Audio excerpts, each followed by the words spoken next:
Those Shoes by Maribeth Boelts, illustrated by Noah Z. Jones. Thank you to the publisher, Candlewick Press, for letting me read this book online for our second graders.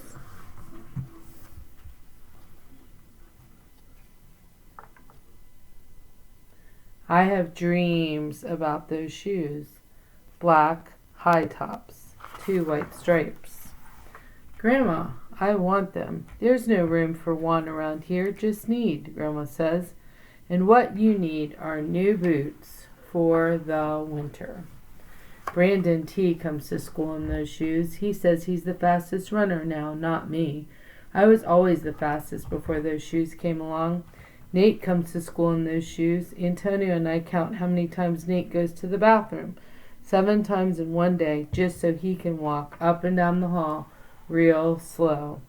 Next, Alan, Jacoby, and Terrence each get a pair.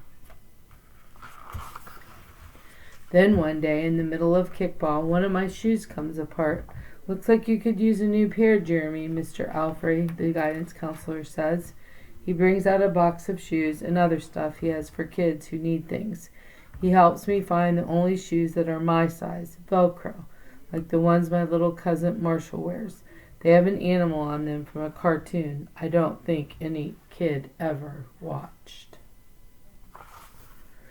When I come back to my classroom, Alan Jacoby takes one look at my Mr. Alfrey shoes and laughs, and so do Terrence, Brandon T., and everyone else. The only kid not laughing is Antonio Parker. At home, Grandma says, "How kind of Mr. Avery." I nod and turn my back. I'm not going to cry about any dumb shoes, but when I'm writing my spelling words later, every word looks like the word shoes, and my grip is so tight on my pencil, I think it might bust. On Saturday, Grandma says, "Let's check out those shoes you're wanting so much. I got a little bit of money set aside. Might be enough. You never know." At the shoe store, Grandma turns those shoes over so she can check the price. When she sees it, she sits down heavy. "Maybe they wrote it down wrong," I say. Grandma shakes her head. Then I remember the thrift shops. What if there's a rich kid who outgrew his or got 2 pairs for Christmas and had to give one of them away? We ride the bus to the first thrift shop. Black cowboy boots, pink slippers, sandals, high heels, every kind of shoes except the ones I want. We ride the bus to the second thrift shop, not a pair of those shoes in sight. Around the corner is the third thrift shop. I see something in the window. Black shoes with 2 white stripes, high tops, perfect shape, $2.50. Those shoes. My heart is pounding hard as I take off my shoes and hitch up my baggy socks.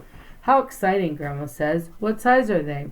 I shove my foot into the first shoe, curling my toes to get my heel in. I don't know, but I think they fit. Grandma kneels on the floor and feels for my toes at the end of the shoe. "Oh, Jeremy," she says, "I can't spend good money on shoes that don't fit." I pull the other shoe on and try to walk around. "They're okay," I say, holding my breath and praying that my toes will fall off right then and there. But my toes don't fall off. I buy them anyway with my own money, and I squeeze them on and limp to the bus stop. At home, a few days later, Grandma puts a new pair of snow boots in my closet and doesn't say a word about my 2 big feet shuffling around and my 2 small shoes. "Sometimes shoes stretch," I say. Grandma gives me a hug. I check every day, but those shoes don't stretch. I have to wear my Mr. Alfrey's to school instead. One day during math, I glance at Antonio's shoes. One of them is taped up, and his feet look smaller than mine. After school, I head to the park. Antonio is there, the only kid who didn't laugh at my Mr. Alfrey shoes. We shoot baskets. A loose piece of tape on Antonio's shoe smacks the concrete every time he jumps. I think, I'm not going to do it. We leap off the swings. I'm not going to do it. We race from one end of the playground to the other. I'm not going to do it, I say. "Do what?" Antonio says, breathing hard. Grandma calls me for supper and invites Antonio over too. After supper, he spies my shoes. How come you don't wear them? Antonio asks. I shrug. My hands are sweaty. I can feel him wishing those shoes were his.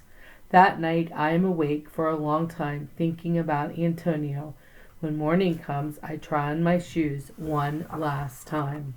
Before I can change my mind, the shoes are in my coat. Snow is beginning to fall as I run across the street to Antonio's apartment.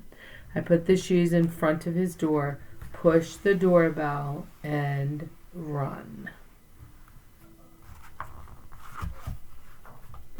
At school, Antonio is smiling big in his brand new shoes. I feel happy when I look at his face and mad when I look at Mr. Alfrey's shoes. But later, when it's time for recess, something happens. Everywhere there is snow. Leave your shoes in the hall and change into your boots, the teacher announces. Leave your shoes in the hall. It's then I remember what I have in my backpack. New boots. New black boots that no kid has ever worn before. Standing in line to go to recess, Antonio leans forward and says, "Thanks." I smile and give him a nudge. Let's race. And that is the story of those shoes.